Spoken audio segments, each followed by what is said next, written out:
Bonjour à tous et bienvenue dans cette vidéo. Alors aujourd'hui je voudrais parler d'un petit projet qui a commencé au mois d'août 2020, si ma mémoire est bonne. Donc je veux parler du projet GTeam. Donc l'idée elle est toute simple à la base. L'idée c'était de se mettre en lien avec plusieurs dizaines de professeurs de géographie. Et donc l'idée dans le cadre de ce projet c'était de travailler ensemble sur le nouveau programme de géographie. J'y reviendrai d'ailleurs. Je pense même que je ferai un jour une vidéo spécifique au programme de géographie parce que je pense qu'il a vraiment besoin d'être démonté. Mais, parenthèse terminée, dans cette vidéo, je voudrais simplement vous expliquer le projet, son mode de fonctionnement, mais aussi les origines, donc comment tout ça a commencé, et enfin les perspectives futures pour la suite, parce que je n'ai pas l'intention que le projet s'arrête, même si pour le moment, c'est vrai, et ça j'y reviendrai, il y a peut-être quelques difficultés. Sans transition, c'est parti pour la suite où je vous explique les origines du projet.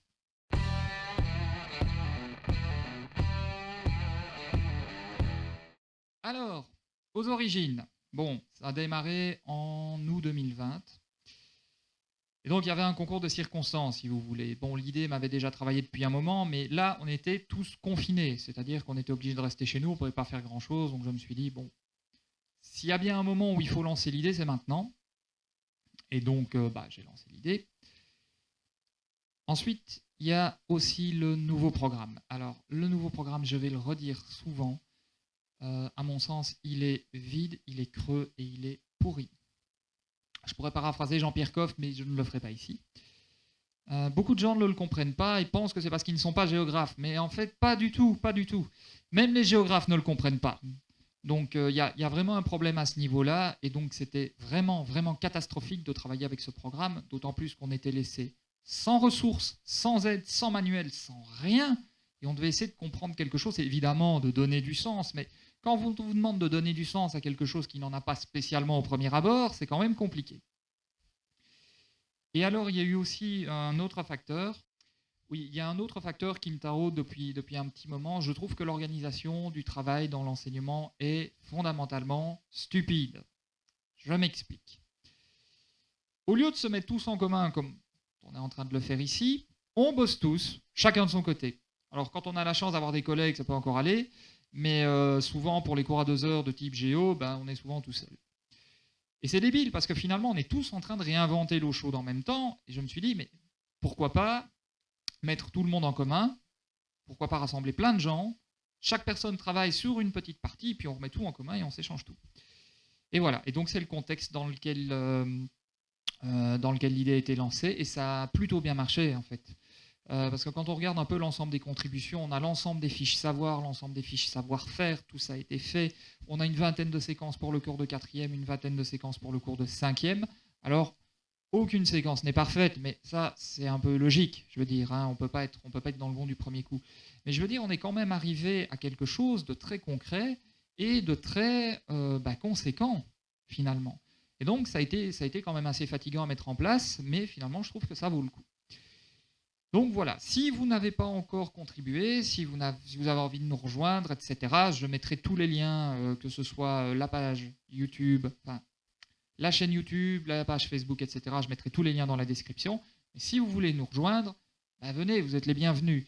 Et en plus de ça, dans la partie suivante, je vais vous expliquer le fonctionnement, qui n'est pas si compliqué que ça, mais il y a quand même quelques règles à respecter. Sans plus attendre, c'est parti pour la partie où je vous explique comment tout ça fonctionne.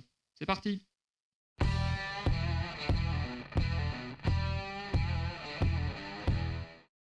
Alors, je voudrais revenir sur quelque chose. GTeam, ce n'est pas un projet individuel, c'est vraiment un projet collectif.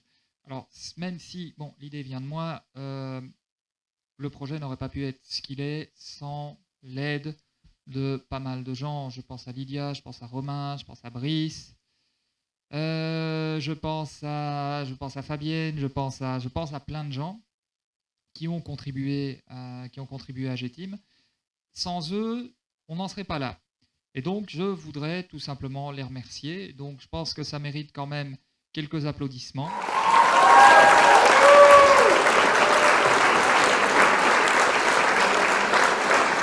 c'est bien, vous pouvez les applaudir. Alors, l'avantage par rapport aux premières journées dans des écoles, c'est que vous ne devez pas vous lever, vous êtes peinard derrière votre écran, c'est plutôt confortable. Moi, personnellement, c'est les moments que je déteste. Vous devez vous lever en plein milieu de tout le monde alors que vous étiez assis. Enfin bref, mais sincèrement, j'ai sans doute oublié des noms et il faut m'en excuser. Chaque contribution, chaque mail envoyé, chaque séquence envoyée, chaque fiche a permis au projet Gteam d'être ce qu'il est. Et ça, c'est franchement quelque chose de très, très bien.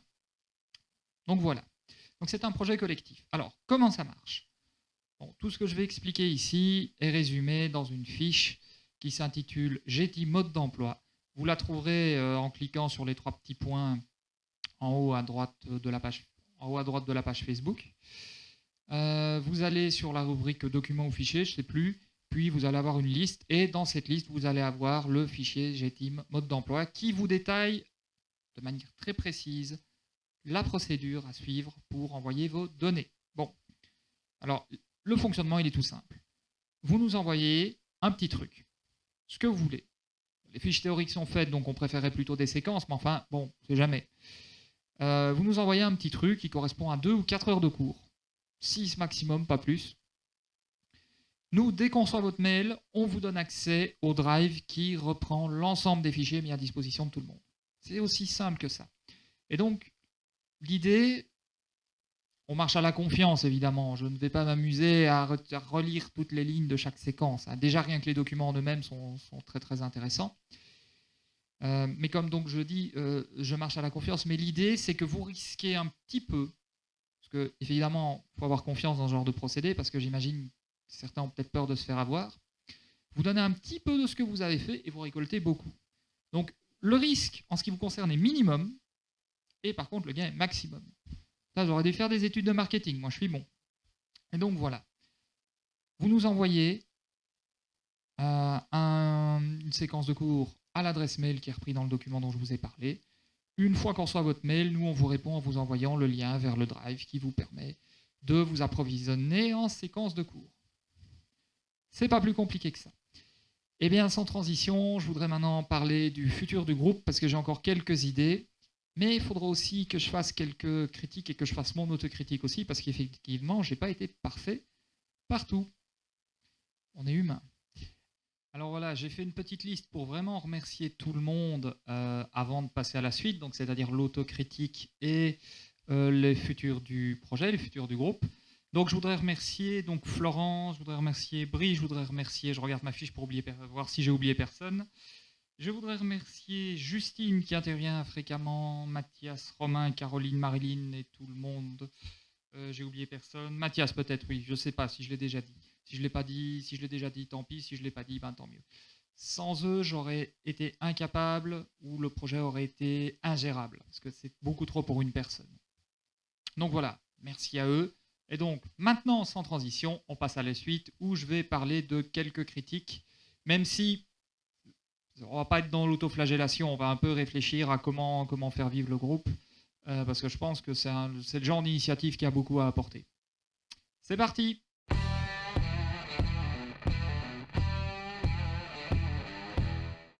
Allez, c'est parti pour une petite autocritique, enfin du moins des reproches que je vais me faire, mais aussi des reproches peut-être que je vais essayer d'identifier. Le but, c'est pas de s'autoflageller, mais vraiment de voir ce qui pourrait être amélioré. Parce que évidemment, les nouveaux arrivants, eux, pourraient faire les frais de certaines choses alors qu'ils n'ont rien demandé à la base, et c'est pas le but. Bon. Je pense que c'est quelque chose qui a fait gagner beaucoup de temps à tout le monde, mais qui en amont, on a quand même demandé pas mal. Ça a demandé pas mal de temps et d'énergie, la coordination a pris beaucoup de temps, la gestion de la boîte mail a pris beaucoup de temps aussi, donc il se peut que parfois, on soit un peu en retard par rapport au fait de répondre à des emails, etc. Mais je comprends l'envie que les gens peuvent avoir d'avoir accès à la base de données tout de suite. Mais bon, voilà, parfois on est un peu en retard. D'autant plus que, compte tenu de l'organisation actuelle de l'enseignement, c'est une vraie cacophonie. Enfin, je veux dire, quand je vois l'organisation des cours dans les écoles où je suis, j'ai pas une semaine identique à l'autre, je perds énormément de temps à planifier. Enfin, c'est compliqué. Enfin bref, ça me siphonne littéralement mon énergie. Et donc, du coup, je suis un peu plus lent et un peu plus en retrait sur le groupe. Donc, je vois qu'on est 140 à l'heure actuelle, donc on va peut-être pouvoir essayer de trouver une solution pour vraiment se mettre à 2 par jour, comme ça, vraiment, on pourra traiter les différents mails, etc. Mais voilà, ça c'est la première autocritique, c'est qu'on n'a pas été assez présent sur la fin à cause justement du contexte actuel dans lequel on est. Voilà. Une autre critique que je vais formuler, et pourtant c'est dommage parce que je trouve que c'était une idée qui était pas mal. On avait parlé de lire ce livre, et je vous le montre. Attendez. Donc moi je l'ai en anglais mais il est en français, donc c'est Prisoners of Geography de Tim Marshall. Et donc en fait l'idée c'est un bouquin qui vous parle de géopolitique par rapport à l'énergie, qui vous explique en bref en quoi les territoires et les différents pays, pas tous évidemment mais on en a quand même une dizaine, sont impactés par la géographie, par les contraintes physiques, par les contraintes en matière de ressources, etc. Donc en fait ce bouquin est taillé pour le programme de 5e. Peut-être même éventuellement pour le programme de 4e, mais bon. Et donc l'idée, c'est on avait parlé de faire une lecture collective. Donc chacun lisait un chapitre, et puis on se réunissait, et puis on en parlait collectivement, on essayait d'échanger là-dessus. Bon, ça n'a pas su se faire, et franchement, j'aurais eu envie de le faire, mais j'avais vraiment plus le temps et l'énergie en ce qui me concerne. Mais ce n'est pas un projet qui va tomber à l'eau, ça se fera un jour. Les personnes qui ont acheté le bouquin, tracassez pas, on le fera. On le fera. Mais voilà, donc ça, c'est... J'ai peut-être eu les yeux plus gros que le ventre et je me suis rendu compte que une fois que l'année reprend, on a tous nos soucis, nos tracas, nos agendas, etc. Et donc, c'est difficile de donner suite à ce genre de projet. Donc voilà. Alors, j'en profite dans les conseils de lecture. Je précise que Prisoner of Geography, je ne l'ai pas lu. Il y en a un autre qui s'appelle Petit manuel pour une géographie de combat. Ça vaut ce que ça vaut, mais franchement, ça a l'air pas mal. C'est plutôt intéressant. Donc, ce sont deux bouquins que je vais vous recommander. Bon, ce sont les seules critiques que moi je vois. Il y en a sans doute d'autres, mais pour moi, c'était les plus importantes. Donc, si jamais vous avez été lésé, si jamais vous avez envoyé des choses et qu'on ne vous a pas répondu, réinsistez. On le fera, je vous rassure, on marche à la... Le but pour que ça fonctionne, c'est qu'il y ait une confiance. Donc, on va pas vous entuber, c'est pas notre but, puis j'ai autre chose à faire, franchement. Donc voilà, c'est tout pour les critiques principales que je ferai à ce projet. Maintenant, je vais parler un peu de la suite parce que j'ai quelques idées encore sur le feu et ça pourrait être pas mal. Allez, c'est parti.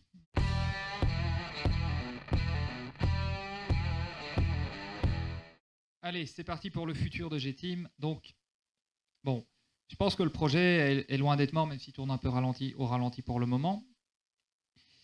Mais je pense que dans l'immédiat, ce vers quoi on va devoir travailler, c'est le programme de 6e. Bon, je ne vais pas vous redire tout le bien que je pense du programme, mais en 6e, on va devoir parler d'aménagement du territoire pendant 1 an. C'est beaucoup trop. Je ne sais pas trop comment on va organiser tout ça, mais bref, je pense qu'on va reprendre la même initiative, c'est-à-dire qu'on va parler d'aménagement du territoire, on va essayer de regrouper des séquences pour au moins avoir du matériel. Bon. Donc ça, c'est le premier point. Deuxième point, j'espère qu'on aura le temps, même si c'est pendant les vacances, j'espère qu'on aura le temps de parler du bouquin que je vous ai dit, c'est-à-dire de parler de Prisoners of Geography. Bon. Et alors, idéalement, si on pouvait faire ça sur Zoom, ça serait pas mal d'enregistrer, si les gens sont d'accord, bien sûr, ça serait pas mal d'enregistrer afin justement de diffuser cette lecture collective sur une chaîne YouTube pour faciliter un peu, pour faire découvrir le bouquin aux gens. Voilà. Mais alors, ce que j'avais dans l'idée, qui était un chouïa plus ambitieux, mais voilà, c'est vraiment très très ambitieux. Pour le travail à distance, c'est très bien, mais moi, ce que j'aimerais bien faire, c'est qu'on se réunisse à plusieurs dizaines. Je sais pas combien, parce qu'il faudrait réunir plusieurs dizaines de personnes en même temps. Et j'aimerais bien que pendant une semaine, ça se fera de préférence en juillet, où je vous expliquerai pourquoi après. J'aimerais bien que pendant une semaine, on se réunisse tous, qu'on travaille à la fois par groupe sur une séquence de 4e, une séquence de 5e, une séquence de 6e et une fiche savoir ou une fiche savoir-faire, ça dépend. Et j'aimerais bien qu'au cours de cette semaine, on se mette vraiment d'accord pour avoir les mêmes types de fichiers avec la même police, donc quelque chose d'assez uniforme, et qu'à la fin de la semaine, on regroupe tout sur le Drive. Donc je voudrais bien que pendant cette semaine, qui risquerait quand même d'être assez intense, on travaille vraiment en groupe, de 2 ou de 3, et qu'on apporte chacun une pierre à l'édifice sur des documents quand même relativement harmonisés, parce que c'est une autre critique qu'on aurait pu faire, mais bon, vu le contexte, on n'avait pas le choix. Les documents n'ont pas tous la même police, certains sont en PDF, d'autres en Word, etc. Moi, je voudrais bien arriver à regrouper des séquences qui sont dans le même style et qui ont été travaillées en collaboration pendant une semaine, quelque part, je ne sais pas encore où. Voilà. Le souci, c'est que, évidemment, pour réunir plusieurs dizaines de personnes, il faut un lieu. Il faut un lieu relativement grand parce qu'on ne sait pas trop comment va évoluer la pandémie de Covid-19. Donc ça, c'est assez compliqué, il y a encore pas mal d'incertitudes. Mais je pense que ça pourrait être cool. Et même si c'était une semaine très intense, à la limite, on pourrait même faire ça sur 2 semaines ou 2 fois 3 jours. Enfin, il y a plein de solutions possibles. Ce serait intense, mais qu'est-ce qu'on gagnerait comme temps? Parce que finalement, c'est ça l'intérêt du projet. C'est un investissement au début, mais quel temps gagné à la fin? C'est là qu'on se rend compte que le travail collaboratif a tout son sens, mais du vrai travail collaboratif, pas des machins où on fait des journées, des expos, etc. Non, enfin, si on le fait, les gens qui le font, s'ils le veulent bien, n'ont qu'à le faire, j'ai pas de souci avec ça, mais au niveau de la réalisation des cours. Et alors j'aimerais bien aussi que, pour moi c'est un peu le but du projet, c'est qu'on reforme une sorte de communauté. Alors il ne s'agit pas de tomber dans une communauté avec des œillères, mais il s'agirait de refaire groupe. Les enseignants sont beaucoup trop seuls, beaucoup trop isolés depuis suffisamment longtemps. Et en ce sens, ils sont faibles, parce que quand on est seul, on est faible. Et j'aimerais bien qu'on fasse un peu groupe et qu'on repèse un peu, si vous voyez ce que je veux dire. Qu'on ait un peu plus d'impact. Parce que je râle beaucoup sur le programme, je le ferai encore, et à mon avis pendant longtemps. Mais la verticalité par laquelle le programme nous a été imposé en l'absence totale de recours possible, c'est un problème. On aurait pu et on aurait dû, si on avait été peut-être plus soudés, plus unis, si on avait vraiment fait groupe, on aurait pu peut-être faire quelque chose. Et c'est ça l'ambition. C'est pas juste un échange de notes de cours. C'est vraiment essayer, je l'ai déjà dit 15 fois, mais de reproduire un sentiment de groupe, quoi. Le fait que quand vous allez sur votre lieu de travail, vous ne vous sentiez pas seul. Et ça fait une sacrée différence. Je trouve que pour le projet, c'est pas mal. Je vous retrouve dans une petite conclusion. Si vous avez tenu le coup, c'est très bien. N'oubliez pas, toutes les infos seront dans la description. Si vous avez aimé la vidéo, si vous avez aimé la page, un pouce bleu, ça fait toujours plaisir. Vous pouvez vous abonner à la chaîne aussi si vous voulez. Et la page GTeam n'attend que vous. Sans transition, c'est parti pour la conclusion.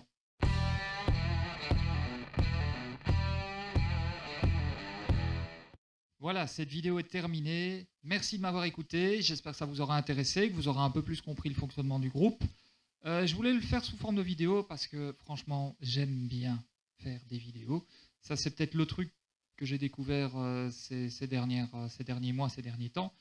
Je précise quand même une chose, et je vais répondre à la question tout de suite. Est-ce que tous les profs doivent se mettre à devenir youtubeurs? Clairement non. Moi, je fais ça parce que j'aime bien, parce que j'ai aussi des ambitions côté musical de ce côté-là, même si je dois faire beaucoup de progrès. Mais voilà, j'ai fait ça parce que j'aimais bien, mais on ne peut pas exiger de tout le monde de devenir vidéaste ou de faire des vidéos, même amateur. Bon, alors, je vous ai expliqué les origines. Ça a bien fonctionné. Il y a à peu près 140 membres aujourd'hui. En l'état actuel des choses, le groupe, c'est vrai, tourne peut-être un peu au ralenti, mais on est très très pris par l'organisation actuelle des cours et c'est franchement pas simple. Et pour ce qui est du futur du projet, il y a les programmes, il y a les séquences de réto, il y a aussi les lectures collectives et surtout, si on pouvait se retrouver quelque part dans un gigantesque endroit où on pourrait tous travailler à plusieurs dizaines sur une même chose pendant une semaine pour regrouper tout à la fin, ça serait franchement génial. Ça nous permettrait non seulement d'avoir beaucoup plus de temps libre pour nous, pour vivre, parce qu'il ne faut pas l'oublier quand même, on travaille pour vivre, on ne vit pas pour travailler. Bon. Mais ça permettrait aussi de refaire et de recréer un sentiment de groupe qui est beaucoup trop absent de l'enseignement. Pour rappel, le fonctionnement, il est détaillé dans le fichier GTeam mode d'emploi que vous trouverez dans la rubrique fichier ou document de la page Facebook. Vous cliquez sur les 3 petits points, la rubrique va apparaître, vous cliquez dessus, vous avez une liste et puis vous trouvez le fichier. C'est à peu près tout ce que je voulais vous dire. Encore, bien sûr, évidemment, merci à tous ceux qui ont filé un coup de main et qui ont permis au projet de se faire. Dites-vous que sans vous, le projet n'aurait pas été pareil. Je le pense sincèrement, c'est pas pour lancer des fleurs à tout le monde, etc. Non, je pense que c'est un projet collectif et c'est un truc très chouette. D'ailleurs, ceux qui me connaissent savent que, Mon parcours dans l'enseignement est un peu hardcore. Alors pour ceux qui connaissent le jeu Resident Evil, vous allez comprendre la comparaison tout de suite. Ça a été à ce point difficile que c'est un peu comme si j'avais fait Resident Evil uniquement avec le couteau. Ça, vous allez comprendre. Mais s'il n'y avait pas G-Team, je pense que j'aurais pas tenu. Donc les gars, d'avance, merci. Et j'espère que ça vous a aidé à tenir aussi de votre côté. Voilà, bonne soirée à tous, à bientôt. Bienvenue sur G-Team si vous avez envie de nous rejoindre. Et je vous souhaite à tous une agréable semaine, soirée, journée, en fonction de l'heure à laquelle vous regardez cette vidéo. A plus!